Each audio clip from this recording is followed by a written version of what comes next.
Hello fellow co-workers, it's Tyron Sasha here and you're watching StringMachine. Today I'm going to show you how you can put your hard-trained skills into beautiful music, and I'm going to use a solo from one of the most iconic guitar players in recent rock history, Mr. George Lynch, and we do that right after the intro. Stay tuned.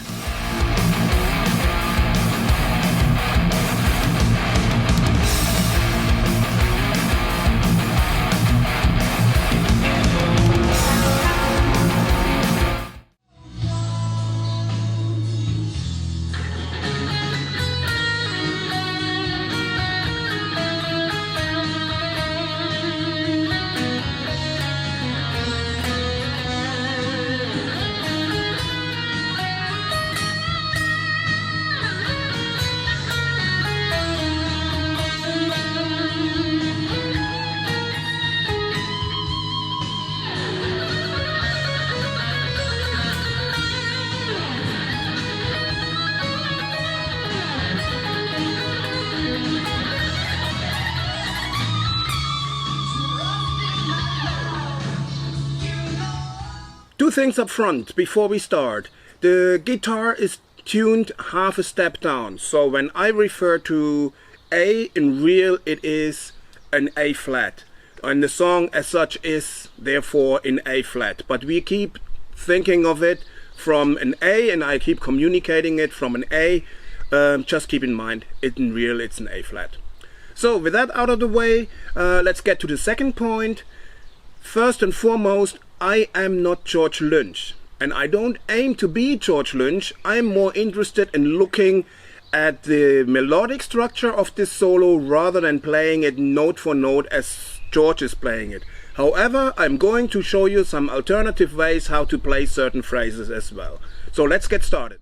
So this song starts right away with an A minor arpeggio, and we are looking here to start from the 9th fret.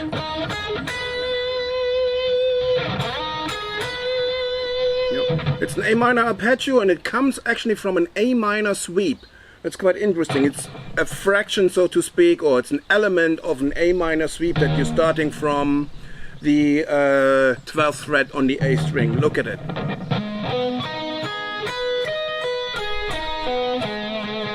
So what we have here, we have the 5. We have the root, that's the A here, and we have the minor third. Yeah, and then we're just playing back down all the way to the 5. The first part of the solo is basically a round trip around that A minor arpeggio.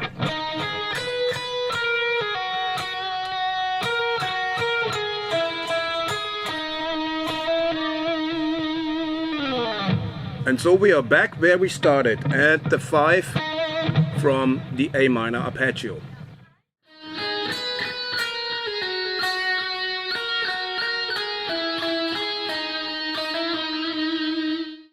The entire tone collection that we are using in that phrase, you could say, assemble an A minor add 9 arpeggio. Also, that will be displayed to you in the section down below, or below me.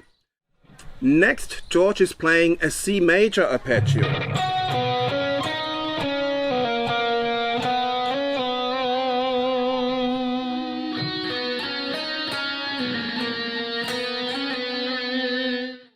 Again, starting from the 5, going down to the root, to the C, and then resolving over the major 7, as it's been displayed below, over the major 7 back to the root. Again, another round trip played around a specific arpeggio.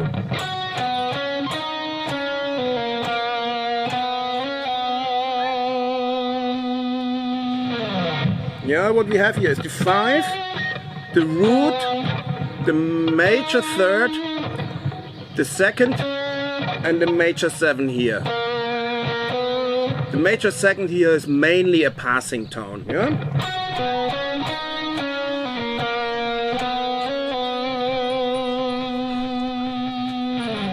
So next we're going into an A minor arpeggio again, Slightly different structure, slightly different phrasing, but the tone pool, the note pool is again that A minor add 9 arpeggio that forms the main harmonic structure here.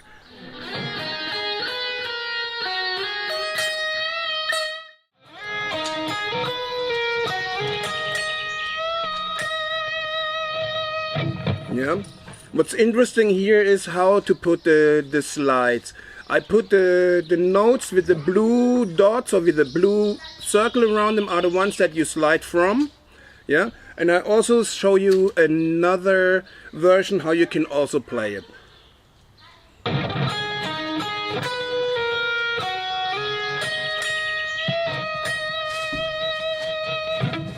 With the second version you have the problem that you end up here on the high E in the 12th fret with your pinky, and then bending with the pinky can be a little bit tricky, so that's why I prefer the first version where I end up with my ring finger on the high E on the 12th fret, which makes it a little bit easier and gives me better control over the tone while bending.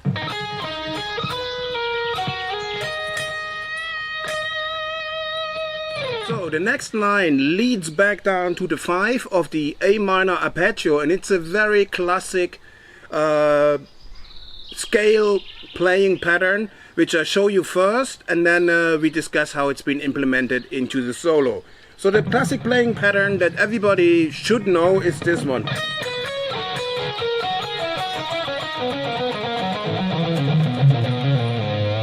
Again.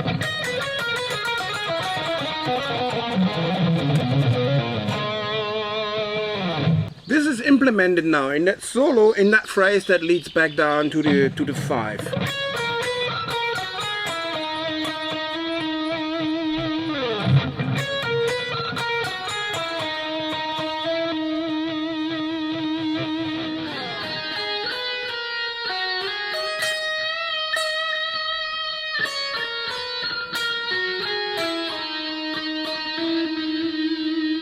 Let's go to the next phrase. It's a very interesting phrase because what he's playing next is he's playing in the octave the notes A, B and C, and he plays it descending in the lower octave and ascending in the higher octave. That's basically here, starting from the 8th fret, C, B and A.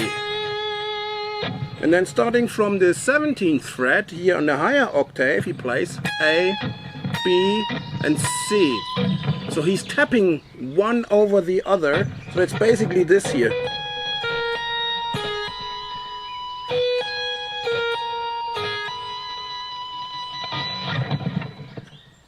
The problem here is that the next line or the next part of the solo happens above the 12th fret. So that means that now you have to have a very, very long jump with your left hand to get back to that position where you need to be, which is why I chose to play it differently. I play it, again, pattern is displayed below. I play it slightly different. I play it like this. And this way, I'm already exactly in that position where I need to be, so it gives me less effort and there's less room for error when repositioning your hand.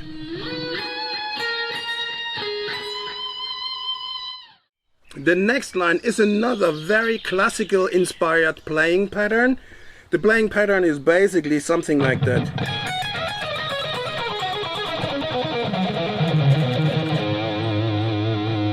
Very neoclassical. So the way it's implemented here in this solo is like this.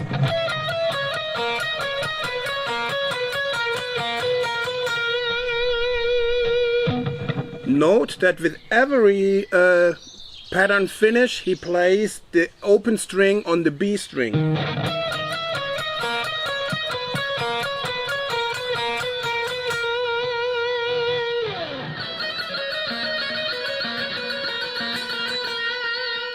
Now, next, here it becomes very interesting because next he's starting to build up to the climax with two, you could call it intertwined arpeggio. So again, He's playing an A minor arpeggio, and then he's playing into a D minor arpeggio, and D minor at 9. And the way it's done is very nice. It gives a very nice, you could say, wow effect that wakes up the listener and then prepares the listener for the climax of the solo that is to come. So this is this part here.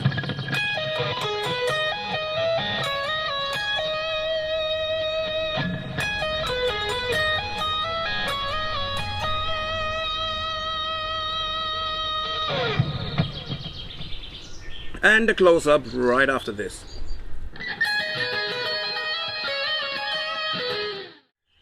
The D minor arpeggio is then followed back into an A minor arpeggio, and he plays 2 inversions of that. He's first playing the second inversion, and then he goes into the first inversion of that A minor arpeggio, and then he goes into the final run to close off the solo, into the climax. So let's quickly discuss a little bit what inversions mean. So an inversion is basically you have your root part of your arpeggio or of your chord. That would be your A minor right here, 12, 10 and 9. Yeah. Then you extend it. Yeah. So this is your root here, but now you could also play from the 10th fret. That's your first inversion. And then you could also play it from the 9th fret.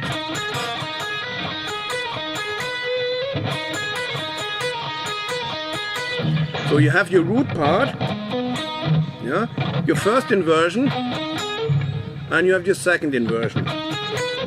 Yeah, and that's basically what's happening with the solo that he's playing at this point. So he's playing the second inversion, and then he's playing the first inversion of that same A minor arpeggio. Yeah.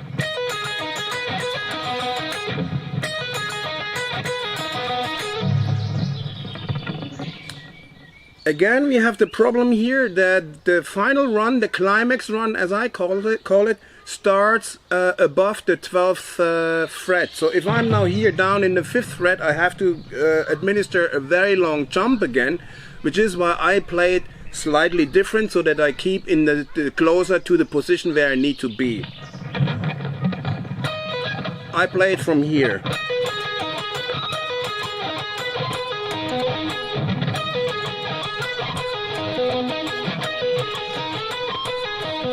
For me, that's the easier version to play. The other one is generally easier to play. Here I have to play with a mini barré.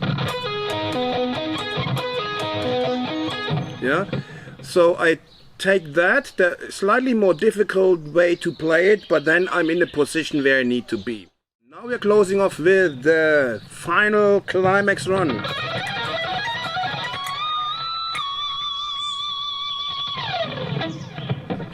And that is the end of the solo. Let's have a look at that climax run before we closing off our lesson here. So what we're doing is we're playing basically the A minor scale up in position per 2 strings. Next position and another position.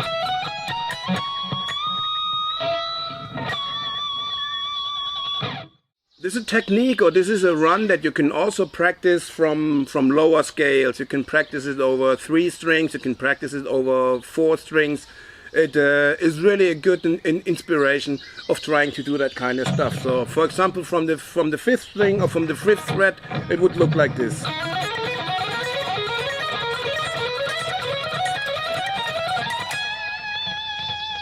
Yeah, it's a very good exercise, and here in that solo you can see also how this can be implemented into a very, very nice and beautiful solo. In this case, actually, it's been the climax of that whole thing.